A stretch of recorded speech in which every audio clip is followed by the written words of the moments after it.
Welcome back, fellow coders. Jared O'Leary here with BootUp. In this video, I want to show you a neat idea. So if you've been to our website, bootuppd.org, you may have noticed that there are a bunch of different projects in here, including some different games and some apps and things like that. Now, I want to show you a really neat idea for how you can combine all these different ideas into a single project. All right, so the project we're going to take a look at is called Interactive iPad, and it is by Galaxy Gallery. Now, when you press the green flag, you have a randomized backdrop scene.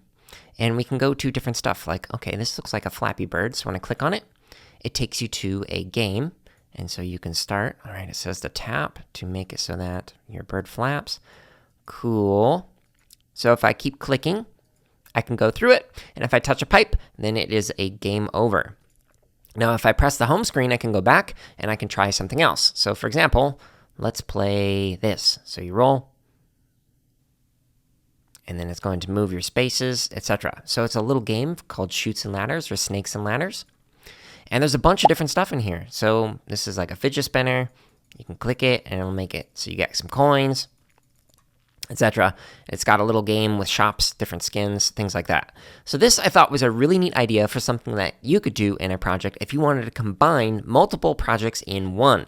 So you can create an app like this, you can create multiple rooms, lots of really cool stuff you can do.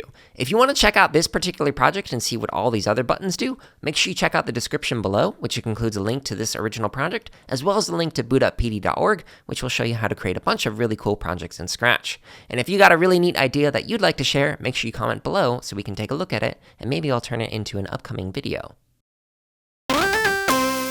Thank you so much for watching this video. Let us know something that you learned or created in the comments below. And make sure to subscribe, like, and check out the links in the description for even more free resources, such as videos, free lesson plans, and our podcast.